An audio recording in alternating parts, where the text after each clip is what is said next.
Depression isn't real. It's only real if you make it real. From the age of 18 to 22 years old, I was facing 15 years of prison for a crime I've never committed. Imagine that. I was a senior in high school. I got arrested for a crime I never committed and was facing 15 years of prison.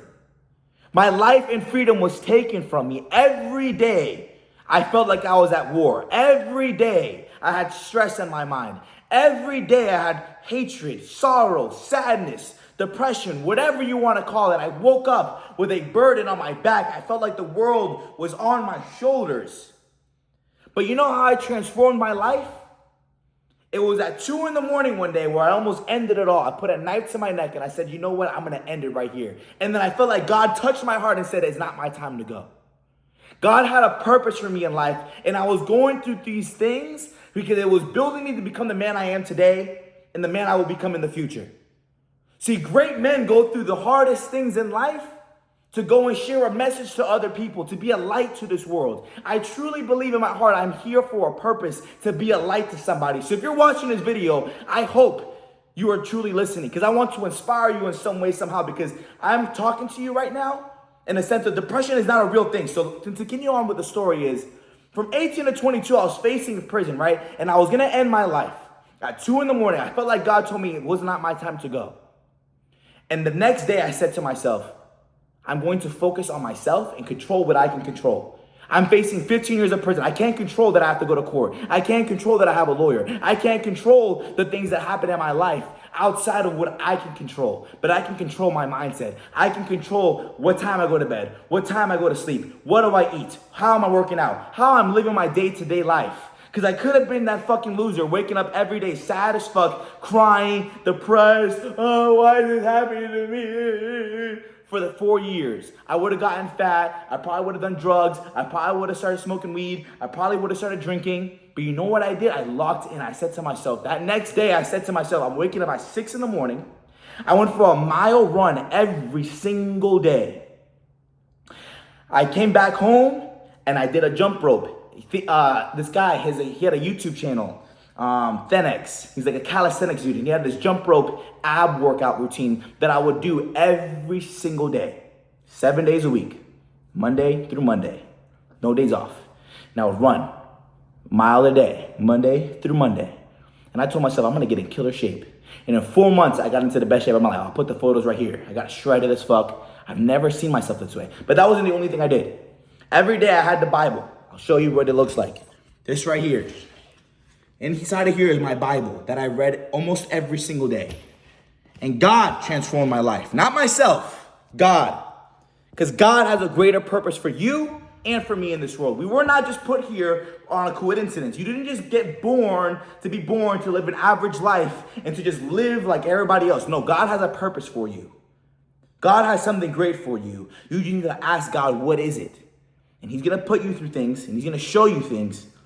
But you need to be the one to reach out to him. But all right, to continue on with my story.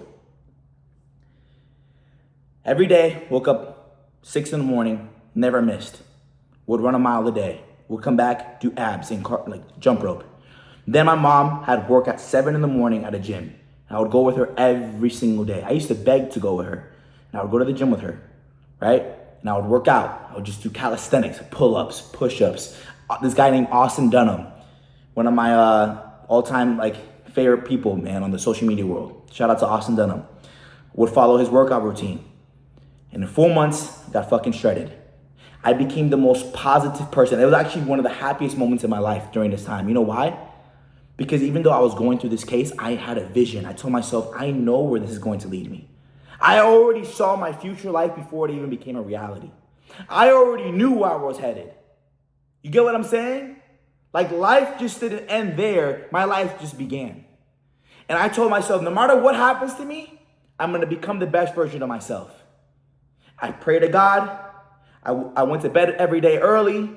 I tracked my macros. I started watching YouTube videos, how to track macros, how to get shredded. I was watching so much and just absorbing so much knowledge because I had nothing else to do because I'm facing a case. Remember this. And so that's what I did every single day until I got fucking shredded. And then when I started having my phone again, my mom, for like 8 months, I didn't have my phone. My mom gave me back my phone. The reason why I didn't have my phone is because my mom didn't want me seeing the negativity online. So many death threats, people hating on me, a lot of negativity. I was on the news in my hometown. I was on the news. And it was a very tragic thing, very tragic. But I beat the case, you know what I'm saying? God is good, I beat the case. And I always have this saying, there's always light at the end of the dark tunnel. You have to just be willing to look for that light. No matter how dark it is, every day, you have to have that tunnel vision. Every single day. And you know what? Focusing on myself, depression disappeared. And that's why I say depression is not a real thing. Unless you make it real. It was real for me for like 2 months, where I almost ended my life. But then it became unreal when I focused on myself. And I told myself I would never be sad again. And every day I woke up, I told myself I'd be happy.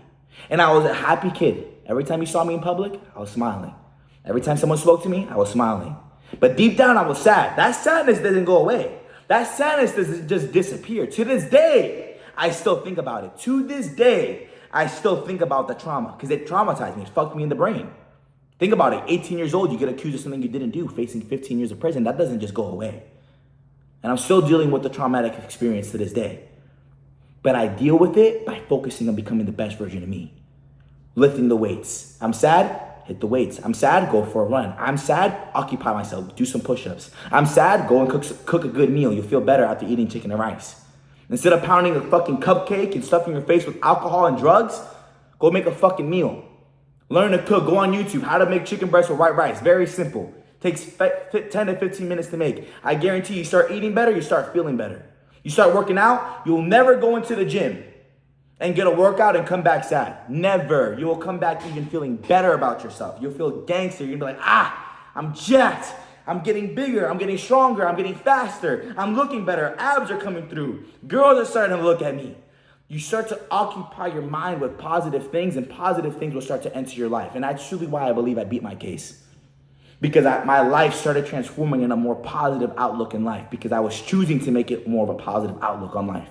Because there's two ways I could have looked at it. I could have bitched and cried every single day, or I could have said, fuck it, I'm going to focus on myself and what I can control. Because you cannot control the outside sources. So for someone looking at this video and watching this video, if you are going through something in life, you have to look at it as, you know what?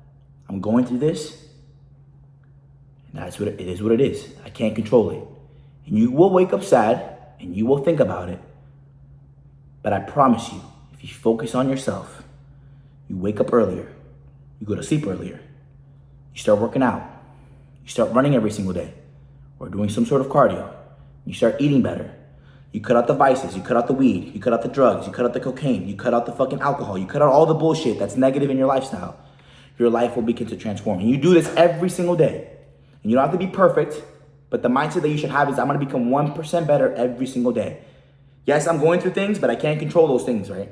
You can't control the fact that your girlfriend broke up with you. You can't control that your best friend fucking hooked up with your girlfriend. You can't control that you're going through a case. You can't control that you got court coming up in 10 days. You can't control those things.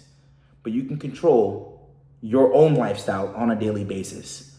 So you can either fuck up and choose to be sad every single day, or you can say, you know what, today I'm going to become the best version of myself today. How could Alejandro be better than yesterday? And that's the outlook I had on life, even to this day. And that's why the fruits of my labor feel so much sweeter now, because I had to go through all of those things to appreciate what I have now. There's never a dull moment. There's never a bad day. Every day is a great day. Because I guarantee there's someone doing worse than you. I might have been facing 15 years of prison. I might have been sad every single day. I might have been fighting for my life, for freedom. But there's a cancer patient right now in the hospital, a kid of 5 years old wishing that he could have our life. Wishing that he could be healed, wishing that he could be playing on the playground. So go take your problems. If you're feeling bad about yourself, go to the hospital, have a conversation with a cancer patient and complain to them and see what they'll tell you. See how they react. And then you'll see how you feel. You're going to end up saying to yourself, you know what? What I'm really going through is really not that bad. I got to stop being a bitch. I got to become the best version of me. So my homework for you is, tomorrow, wake up and choose to become the best version of you. Depression isn't real. You're making it real. You got this.